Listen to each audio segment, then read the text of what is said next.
Good afternoon. I am very pleased to be speaking with the Board of Directors for General Electric, one of Canada's leading clean coal companies and electricity companies. Thank you for taking the time to speak with me today. I understand that some of you had to cancel flights to Australia because of the raging wildfires, and I am sorry to hear that your trips were canceled, but it is completely relevant to our conversation today, so hopefully it will help you get some context. So to start off, who you are, General Electric. So you have operated in Canada for 125 years. You employ over 7,000 Canadians in various sectors. Very impressive. When it comes to creating your own power, you have the power, if you will forgive the pun. So you have created in coal technology, Steam H, an ultra supercritical technology to achieve the highest rate of efficiency of any coal power plant in the world, delivering 47.5% efficiency against the global average of 33%.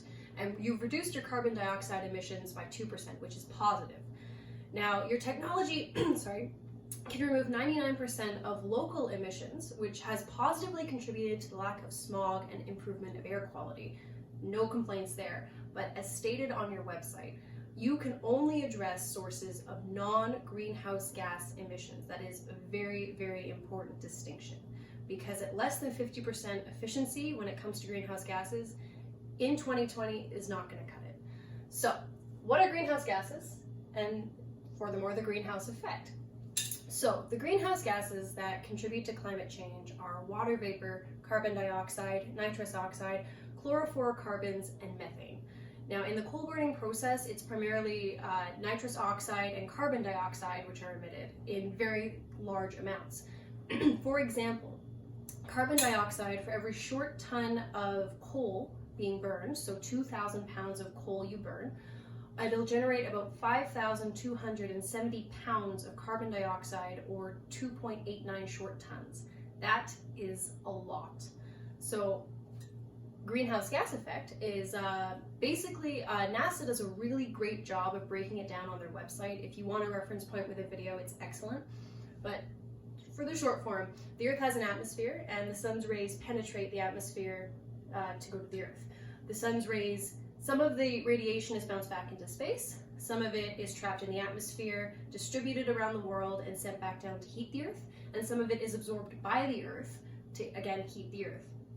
It is required to have some form of greenhouse gas effect for life to sustain itself on this planet. We will not be able to function unless we, have an atmosphere with some heat in it.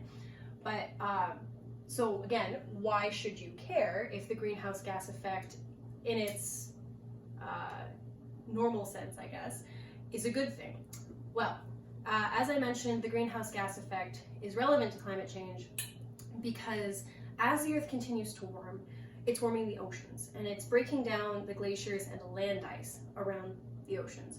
So as of December 2019, the end of this last year, the Antarctic ice sheets, according to the United Nations, were becoming increasingly unstable, and Greenland ice sheets could collapse entirely if global temperatures rise by 1.5 degrees Celsius. That is not a lot, and at our current trend of emitting greenhouse gases into the atmosphere, it should happen by 2030, only 10 years away, because the more greenhouse gases we emit, the more they build up in the atmosphere, and the more they trap the radiation. So while the normal cycle of greenhouse gases is some is back into space, some is in the atmosphere, and some is heating the Earth, right now, with the increase of greenhouse gases, we're having an increased amount of radiation stuck in the atmosphere, the lower atmosphere, I should say, being distributed around the Earth and heating the Earth. So not only does this problem increase sea levels, but it could cause a massive flow of people to migrate to higher grounds, a lot of dangerous hurricanes, a lot of typhoons, and services like the internet could be disrupted if this continues to occur at the rate it is, because a lot of the infrastructure that we use to have the internet is in the path of the rising sea levels. Also, the ice that is melting is one of the most reflective surfaces in the world. It is more reflective than the land or the sea. So with the decrease of the ice shelf that polar bears used to hunt and are, now we have endangered species as well. But with the decreasing ice shelf, we now have more of the Earth that is absorbing more of this radiation from the sun.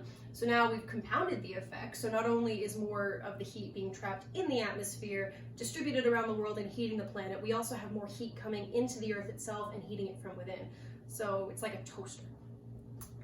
So as I mentioned earlier, your trip to Australia is relevant because of many of these effects. We're seeing more intense weather. And while I will admit that Australia has always and probably will always have wildfires, it is a dry and hot climate. Climate change has intensified this because the more we increase the global temperature, the more heat we will have. And in Australia, the hotter the temperatures are going to get, the more prolonged the droughts, the stronger the winds, and these are all breeding grounds for intense and ferocious fires, which is what we are seeing now. As of January 15th, 2020, about a week ago, 28 people have died from the Australia wildfire, 3,000 homes have been destroyed, roughly 7.3 million hectares of land has been burnt, and while we don't have specific numbers, it is estimated 1 billion animals have died because of this wildfire. That is an eighth of the human population in a span of months has just been obliterated by this wildfire. It is very intense, and the reason it is so intense is very likely because of climate change. Now, dangerous weather conditions can occur more frequently, and throughout the entire globe, Australia is just the current most obvious example to sort of help you understand what climate change is doing. And if that's not enough, the International Union for the Conservation of Nature has stated that we are not in a place where coal or carbon neutral technology for clean coal is at a place where we can move forward at carbon neutrality.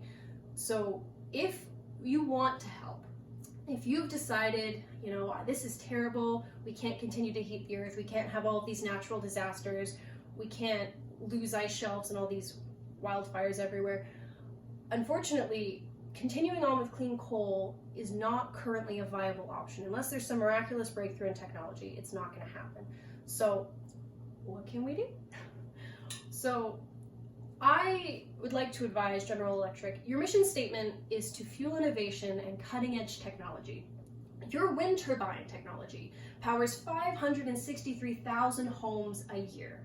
You have for 60 years fueled, serviced, and designed for nuclear energy. Both of these are renewable.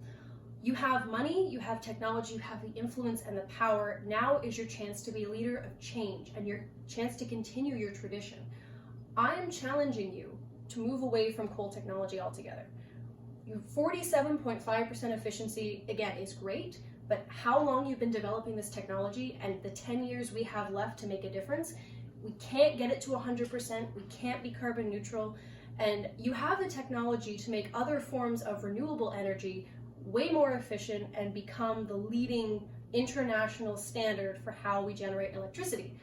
Furthermore, I would like to challenge you while you're in this transitional period to donate your clean technology to the other companies worldwide who are still struggling, because while it does take time to migrate to other forms of electricity and power generation, there are some, as you said on your own website, 33% efficiency.